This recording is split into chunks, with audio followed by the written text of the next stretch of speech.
बिस्मिल्लाहिर्रहमानिर्रहीम, अस्सलाम वालेकुम। मैं हूं हमीदुल्लाह आबिद। अभी रिसेंटली मैंने नेटफ्लिक्स पे एक मूवी देखी जो मंगोलों की उस जदोजहद के हवाले से है जब वो सारी दुनिया को ताराज कर रहे थे।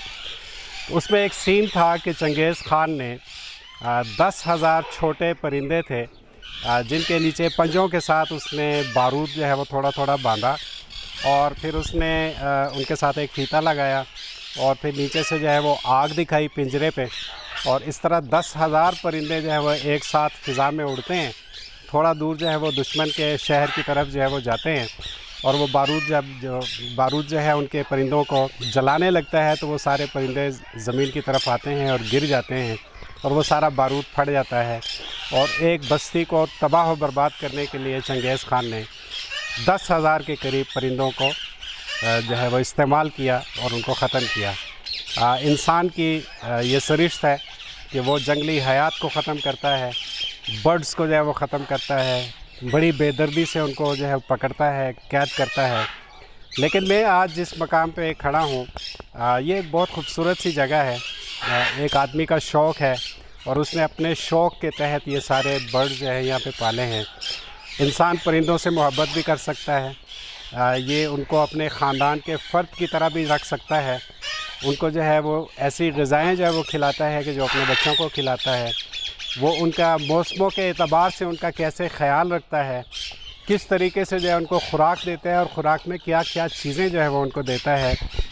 बहुत ही नायाब किस्म के जो है परिंदे हैं जो बहुत दूर दुनिया से जो है कोई ऑस्ट्रेलिया से और कोई कहाँ से जो है वो इकट्ठे हुए हैं और ये साहब जो है इनको शौक़ से पालते हैं।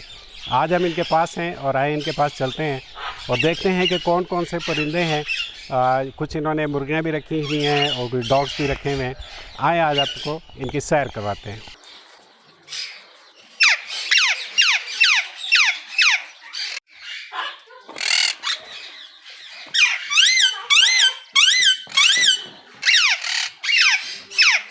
अस्सलाम वालेकुम। मोहम्मद जुमन नाम है मेरा और स्टार्ट ऐसे लिया था इनिशियल के मुझे एक दोस्त ने गिफ्ट किया था तोता, तो बस वहाँ से स्टार्ट लिया था। तो 10 साल तो वही रखा हमने, तो हमें तो पता ही नहीं था कि इनकी ब्रीड आती है कि नहीं। उसके बाद जब पता लगा कि ये ब्रीड करते हैं घर पे, तो आस्ता आस्ता उनसे हमने ब्रीड ली।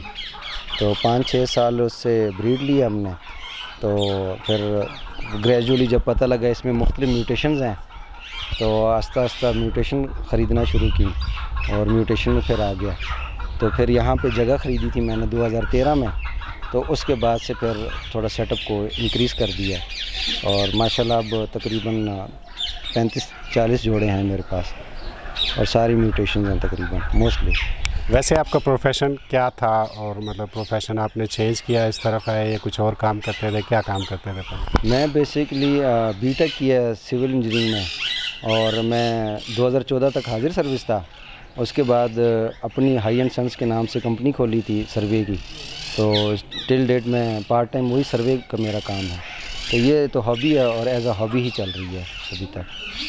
चले आप हमें विज़िट कराएं। हम जानना चाहेंगे कि कौन सा बर्ड जो है वो क्या है, कौन सी नस्ल है, किस कलर का है, क्या ग़िज़ा आप उसको देते हैं और क्या उसकी ख़ुसूसियात हैं। तो चलें विज़िट करते हैं। ब्लू फ्रंटेड अमेज़ॉन है और ये मीडियम साइज़ बर्ड है और इनकी डाइट ऐसे है कि आप इनको नट्स देते हैं, मुख्तलिफ़ किस्म के नट्स खाते हैं।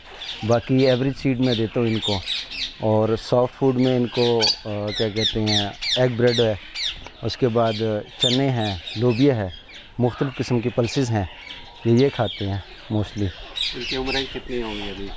ये मेल तकरीबन 5 साल का है और फीमेल तकरीबन 8 साल की है और इनका एवरेज लाइफ स्पैन जो है वो तकरीबन 60 से 65 साल है। अच्छा, इनका क्या ख़ुसूसियात क्या होती है इनकी माशाल्लाह बस देखने में खूबसूरत हैं। अभी तो पाकिस्तान में तो इनकी म्यूटेशंस नहीं हैं, यूरोप में और दूसरे मुल्कों में तो इनकी काफ़ी म्यूटेशंस आ गई हैं। इसमें डाइल्यूट बहुत खूबसूरत म्यूटेशन है और उसके बाद इसमें लटीनो बहुत खूबसूरत म्यूटेशन है। और इनकी जो एवरेज प्राइस है अब ये पेयर इस टाइम पे एवरेज प्राइस तकरीबन 3 से 3.5 लाख रुपए का ये। तो वो फिर आपके ऊपर है, आप स्टार्ट करना चाहें तो छोटे से करें, लेकिन इनिशियल हमेशा छोटे बर्ड से स्टार्ट करें। आपकी लर्निंग हमेशा छोटे बर्ड पे होगी, बड़े बर्ड से आपकी लर्निंग नहीं होती। माशाल्लाह अब ये एडल्ट हैं इनका साइज़ इंक्रीज़ नहीं होगा, कुछ भी इनका नहीं होगा। ये मेल अभी थोड़ा यंग है, तो उसकी ये है कि सिर्फ आँखों का कलर चेंज होगा अभी थोड़ा सा, और कुछ नहीं है। बाकी ये अब ऐसे ही सारी मर रहेंगे जब तक ये ज़िंदा है। हाँ, ये माशाल्लाह अभी सीज़न है, तो ये इंशाल्लाह तकरीबन 2 अंडों से 4 अंडों की एवरेज होती है इनकी, और साल में 1 दफ़ा देते हैं। अगर आप इनके अंडे फोस्टर कर दें तो ये फिर 2 दफ़ा दे देते हैं, वो चांस होता है। और ये बच्चे खुद पालते हैं मोस्टली। और आजकल नया लोगों ने शौक इंट्रोड्यूस किया, वो आर्टिफिशियल इंक्यूबेशन भी करवा रहे हैं और फिर हैंड फीड भी करवाते हैं, तो मैक्सिमम रिज़ल्ट लेने के लिए। मेरा जो है ना डाइट रोज़ की चेंज होती है। तो मैं एक दिन इनको सॉफ्ट फूड देता हूँ, तो एक दिन मैं इनको एग ब्रेड देता हूँ, एक दिन इनको मैं फ्रूट देता हूँ। तो मेरी डाइट ऐसे चलती है इनके साथ। तो आज मैंने क्या कहते हैं इनको पल्सेस दी हैं, और एक मूंग की दाल है। हाँ, इसमें मूंग की दाल है, इसमें सोयाबीन है, इसमें चने हैं, और इसमें मकई है। और वो जो दूसरा है, अच्छा, वो एवरेज सीड है, वो सारे बर्ड को मैं सेम देता हूँ। तो उसमें तकरीबन 8-10 किस्म के दाने मिक्स हैं उसमें जी। और पानी में जो है सिंपल वाटर आप? हाँ, सिंपल पानी है। आजकल ब्रीड का सीज़न है, तो मैं इसमें थोड़ी सी कैल्शियम डालता हूँ मैं जी। वैसे जैसे मौसम होते हैं, सर्दी है बहुत, बारिश का मौसम है, गर्मी है, तो इसमें क्या चेंज करते हैं आप? अच्छा, मतलब गर्मी में आप पानी ज़्यादा देते होंगे? गर्मियों में इनको लोग इलेक्ट्रोलाइट यूज़ करते हैं, तो मैं डिहाइड्रेशन से बचाने के लिए इनको नेचुरल डाइट देता हूँ। उसमें नींबू का पानी है और दही का पानी है, वो नेचुरल इलेक्ट्रोलाइट है बेसिकली। ये बेज़ुबान जानवर हैं, तो इनको टाइम भी देना पड़ता है और इनको ऑब्ज़र्व करना पड़ता है, इसलिए कि ये जब बीमार होते हैं तो आपको बताते नहीं हैं, और ये सडन बीमार होते हैं, तो उसके लिए आपको केयर करनी पड़ती है इनकी। ये काकाटू फैमिली से हैं, इन्हें गाला काकाटू बोलते हैं, और ये भी मीडियम साइज़ बर्ड में आता है। और ये अभी इनका ब्रीड सीज़न स्टार्ट है, तो इंशाल्लाह अभी ये ब्रीड करेंगे। ये ऑस्ट्रेलिया का बर्ड है। जी, ऑस्ट्रेलिया में तो बेसिकली तो बैन है, जो नेटिव स्पीशीज़ हैं। ये स्मगल होके गया होगा किसी दौर में, और उसके बाद अब तो ये पूरी दुनिया में फैले हुए हैं। कितनी एज बताइए आपने इसकी? जो फीमेल तो 10 साल की है, मेल भी तकरीबन 14-1 साल का है ये, और इनकी भी एवरेज लाइफ स्पैन जो है वो 60 से 65 साल है इनकी। क्या खसूसियात हैं इसकी? ये माशाल्लाह बहुत अच्छे टेम होते हैं, इनकी वोकैबुलरी बहुत अच्छी है, और ये फ्रेंडली हैं, बहुत फ्रेंडली होते हैं। ये रिंगनेक पैराकीट है, ऐसे रोज़ रिंगनेक पैराकीट भी बोलते हैं। ये हमारा सब कॉन्टिनेंट का बर्ड है, ये हमारा अपना पाकिस्तान का लोकल बर्ड है। अब पर्टिकुलर अगर इस पेयर की बात करें तो ये मेल एमरल्ड ग्रे कलर में है और फीमेल ओपलाइन क्लियरटेल है, तो ये इस टाइम पे पाकिस्तान में रेयर बर्ड हैं। इनकी एज कितनी है? ये अभी 3 साल 3.5 साल के बर्ड हैं, और इनका जो एवरेज लाइफ स्पैन है वो तकरीबन 30 से 35 साल होता है। और ये हमारे माशाल्लाह लोकल बर्ड हैं, तो इनकी डाइट का हमें इशू नहीं आता। ये हर किस्म की डाइट खाते हैं, आप जो इनको दें। और मौसम भी मुवाफिक होता है इनके लिए? हाँ, ये हमारे लोकल बर्ड हैं, तो इसको ये एडजस्ट है हमारे माहौल के साथ, तो इनको गर्मी और सर्दी में कोई फ़र्क नहीं पड़ता इनको। थोड़ा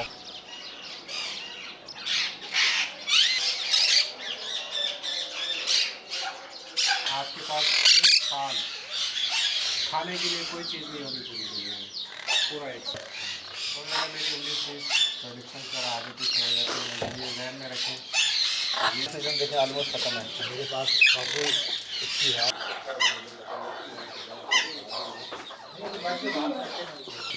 जगवार का ब्लैक वो ख़त्म है, वो तो ये चीज़ें हैं। अभी ये देखें ना,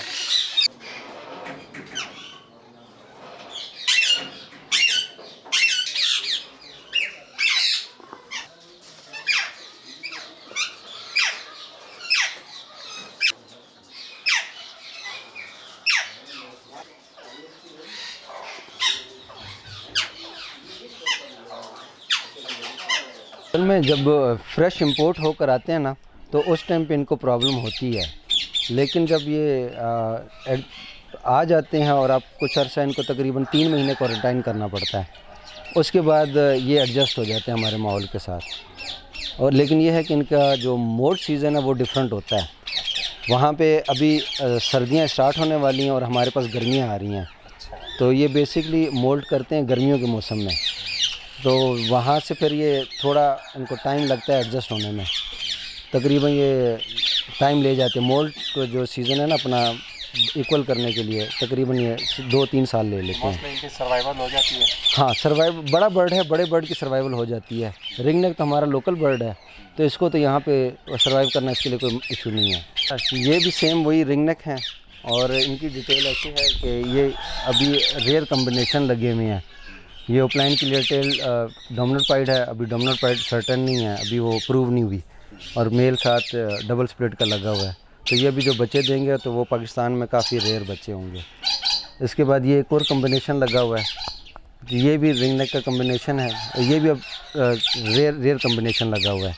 मेल बेसिकली डबल स्प्लिट है कि अंदर एक जीन कैरी कर रहे हैं, तो साथ CHF की फीमेल लगी हुई है। तो इंशाल्लाह जो रिज़ल्ट आएंगे तो काफ़ी प्रॉमिसिंग होंगे।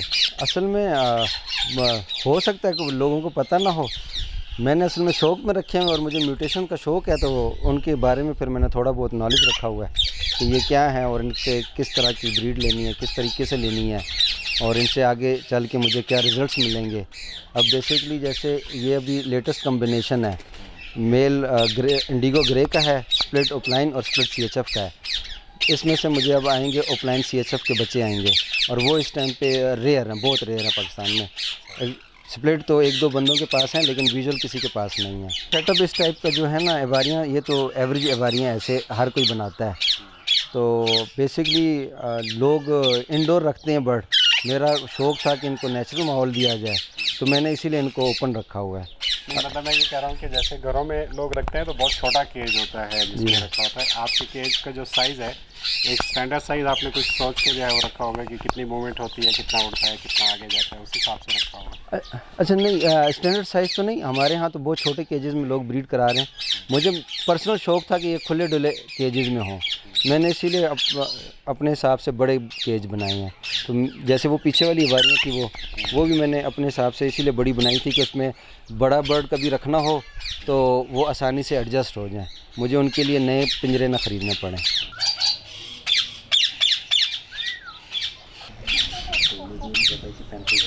हाँ वो तो हमने ख़राब की नहीं चीज़ें, बना दिया, लेकिन वो नहीं चला, ये नहीं अच्छा, ये असील मुर्गियाँ हैं, तो ये नॉर्मल जो हमारा घर में तोतों का जो दाना बचता है मेरा सारा, मैं वही इनको फीड करा रहा हूँ, कोई एक्स्ट्रा इनके लिए खाना नहीं है। और इनसे हम ऑर्गेनिक अंडे ले रहे हैं, गोश्त घर का है। सर्दियों में 100% मैं गोश्त, ये असील मुर्गियों का ही गोश्त है इधर, और मैं दूसरा इस्तेमाल नहीं करता। कितनी उम्र होगी और कितनी ग्रोथ? ये तकरीबन अभी 8 महीने के बच्चे हैं, ये बच्चे हैं अभी छोटे, तो ये फ़र्स्ट टाइम इन्होंने अंडे देना शुरू कर दिए हैं और ये तकरीबन 12 से 13 अंडे देती हैं, इससे ज़्यादा अंडे नहीं देती। तो सर्दियों में और सख्त गर्मियों में ये अंडे दोबारा नहीं देते, कम देते हैं बहुत।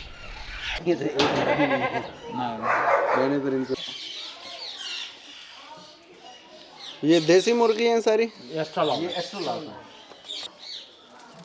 एस्ट्रालॉग।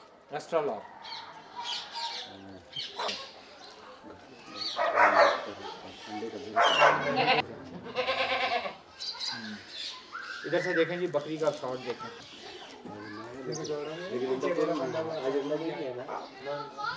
ये अमरोही नस्ल है, ये इंडिया से आई थी, ये मुझे दी है उस्ताद नसरुल्लाह साहब मियाँ वाली के, उन्होंने दी है, और उनको आगे दी थी पीर साहब ने जो इंडिया से इनको ओरिजिनल जो लेकर आए थे ओरिजिनली। उस्ताद से क्या मतलब, यानी क्या है? वो बेसिकली मुर्गों के बहुत पुराने शौकीन हैं, तो उनको लोग उस्ताद का दर्जा देते हैं।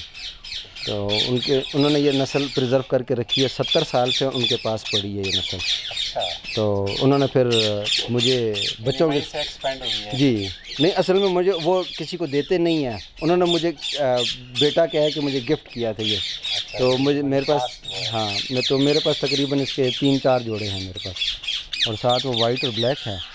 और ख़ुराक इनकी वही नॉर्मल जो हम घर में खा पी रहे हैं वही दे रहे हैं इनको। और उसके बाद क्या कहते हैं, इनकी स्पेशल एक फीड आती है, तो 13 नंबर फीड में दे रहा हूँ इनको, और साथ जो बाजरा और गंदम मकई जो भी है मैं वो दे रहा हूँ।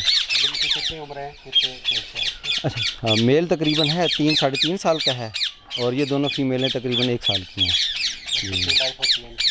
ये एवरेज तकरीबन हमने 25 साल के भी देखे हैं, 17 साल के भी देखे हैं, लेकिन एवरेज स्पैन जो है ना इनका लाइफ स्पैन वो 12-13 साल है। अंडे देते हैं? हाँ, ये माशाल्लाह असील हैं तो ये कम अंडे देते हैं, ये साल में 2 या 3 दफ़ा अंडे देते हैं। नहीं, डिपेंड करता है, कुछ मुर्गियाँ 6 अंडे देती हैं, कुछ 12 देती हैं, कुछ 18 तक देती हैं। अच्छा। तो अब जैसे ये काली मुर्गी बैठी है तो ये तकरीबन 6 से 7 अंडे देती है, और वाइट वाली ने तकरीबन 13 अंडे दिए थे इस दफ़ा पूरे साल में? पूरे साल में। इनकी नस्ल के ऊपर जो है वो कैसे असर पड़ता है इसका? असल में पोचर्स ने पकड़ पकड़ के ख़त्म कर दिए हैं। अब 2014 की अगर बात करें ना, 2014 में यहाँ पे हमारे घर के पास डैम था, तो उस डैम पे ऐसे थे कि राह बहुत ज़्यादा आता था। अब वो राह आना बंद हो गया, क्यों? वो डैम ख़त्म हो गया, जो पोचर्स थे उन्होंने पकड़ लिए, तो अब नापैद हो गई है बहुत ज़्यादा। पहले इस्लामाबाद में बहुत ज़्यादा थे, रिंग नेक और राह बहुत ज़्यादा थे, अब आपको किस्मत से नज़र आते हैं वो सारे लोगों ने। मतलब ये कि 10, 15, 20 साल बाद आप मतलब महसूस करते हैं कि मज़ीद इनकी नस्ल जो है वो नस्ल कुशी हो गई या इनकी ग्रोथ जो है वो कम हो जाएगी? असल में डाइवर्सिटी इतनी होगी ना, ये ख़त्म ना पैदा हो जाएंगे बिल्कुल, जब तक इनको प्रोटेक्ट ना किया गया ना तो ये ना पैदा हो जाएंगे। और इसलिए कि मैं बहुत से ऐसे लोगों को जानता हूँ जो इनका शिकार करते हैं और सैकड़ों के हिसाब से, हज़ारों के हिसाब से इनको पकड़ते हैं हर साल, और वो सारा जाता है हॉबियस्ट के पास या स्मगल हो जाता है, तो तकरीबन नापैद हो गए। पहले इस्लामाबाद में बहुत नज़र आते थे परिंदे, अब नज़र नहीं आते।